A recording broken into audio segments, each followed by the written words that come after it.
Kirk Conley grew up believing he was the disappointment in his family, always overshadowed by his brother Derek, who received affection, money, and praise while Kirk learned to survive on his own. He built a modestly successful craft brewery and married Sherry, hoping he had finally created a life free from the judgment of his parents. When his grandfather died, Kirk expected nothing except sadness. And Sherry showed an unusual excitement about the upcoming will reading, which felt wrong to him. At the meeting, Kirk's wealthy parents and brother arrived dressed like royalty, while he sat quietly with grief weighing on him. The reading shocked everyone when Sherry inherited the multi-million-dollar family estate, and Kirk received a worn, broken pocket watch. The family mocked him cruelly, and Sherry looked uncomfortable but not devastated. Then his grandfather's lawyer revealed a sealed letter meant only for Kirk, containing the truth that the watch was actually a rare, restored antique worth millions and held a hidden key for a safety deposit box. The letter exposed even more secrets. Kirk now owned 62% of the family business, worth over $24 million. It also revealed that Sherry had been having an affair with Derek's business partner Ryan for more than a year. The letter described how Sherry, Kirk's parents, and Ryan planned to wait for the inheritance, divorce Kirk, and split what they thought he would receive. His grandfather had discovered the plot and rewritten the will out of love and protection. Kirk felt heartbreak, disbelief, and a rising calm as the truth settled in. He walked out of the room knowing everything had changed, and his entire family realized their schemes had failed. At the bank, he used the key to open the deposit box and found detailed evidence of every betrayal. The collection included videos of Sherry and Ryan together, recordings of his mother planning to help Sherry bankrupt him, and proof his father forged signatures to steal money. His grandfather had documented everything. Kirk contacted his best friend Damien, a brilliant attorney who agreed to help him navigate the legal fallout. Together they built a strategy focused on truth rather than revenge, though Kirk's pain pushed him toward justice as well. They prepared for divorce proceedings, knowing Sherry would try to fight. When the divorce hearing began, Damien used the documented evidence to dismantle every lie, leaving Sherry with nothing but the heavily mortgaged house she inherited. Ryan abandoned her immediately.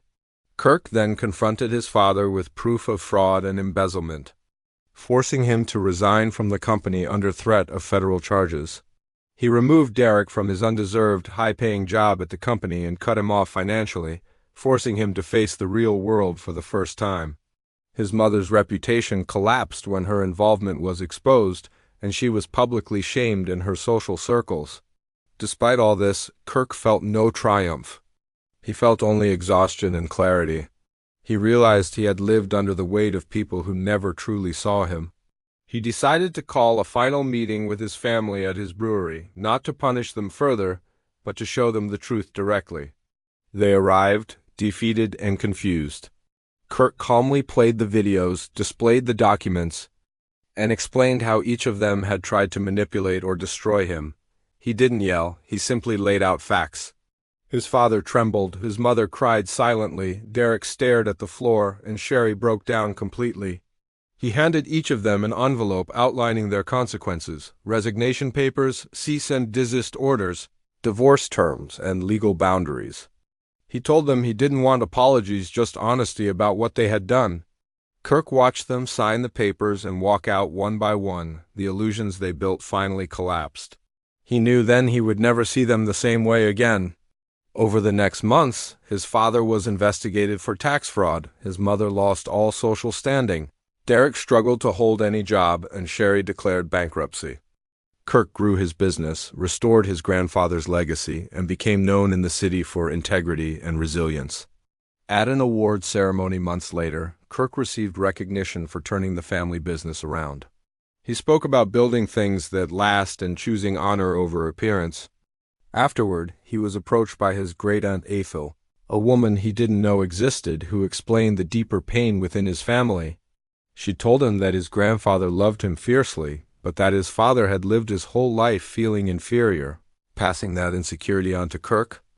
Ethel reminded him that revenge never fills the emptiness of a broken family and encouraged him to stop letting anger direct his future. Her words hit him harder than any insult he had ever heard. That night, Kirk grieved for the family he never truly had. The next day, he called Damien and ended all monitoring of his family. He set up modest trusts for his parents and brother, not out of obligation, but as a sign that he was letting go. He knew they might reject it, but it wasn't about them anymore. It was about freeing himself from bitterness. He hung an old photograph of his grandfather beside a photo of his father as a child, realizing that even people who hurt others were shaped by their own wounds.